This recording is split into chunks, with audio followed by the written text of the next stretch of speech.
ప్రజలు 11 సీట్లకే పరిమితం చేసినా ఇంకా అబద్ధాలతో కాలం గడుపుతున్న వైసీపీకి భవిష్యత్తులో కూడా ప్రతిపక్ష హోదా రాదని ఎమ్మెల్యే బండారు సత్యానందరావు విమర్శించారు. అంబేద్కర్ కోనసీమ జిల్లా ఆలమూరులో market committee chairman, vice chairman, సభ్యుల ప్రమాణ స్వీకార మహోత్సవం నిర్వహించారు. కూటమి ప్రభుత్వం అధికారంలోకి వచ్చాక ప్రశాంత వాతావరణం ఏర్పడిందని, ఒక పక్క సంక్షేమం, మరో పక్క అభివృద్ధితో కూటమి ప్రభుత్వం దూసుకుపోతోందని ఎమ్మెల్యే బండారు సత్యానందరావు అన్నారు. ల్యాండ్ టైటిలింగ్ యాక్ట్, అన్నా క్యాంటీన్లు, కోతులు లేని రహదారులు, గ్రామాన సిమెంట్ రోడ్లు ఎన్నో చేసుకుంటూ ముందుకెళ్తా ఉన్నాం. గ్రామాలు పరిశుభ్రంగా ఉండాలని అన్ని చక్కదిద్దుకుంటూ ముందుకెళ్తా ఉన్నాం.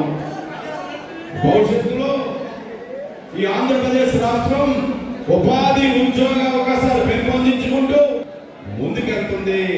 నిరుద్యోగ యువతకు కూడా డిఎస్సి ఉద్యోగాలు 16,340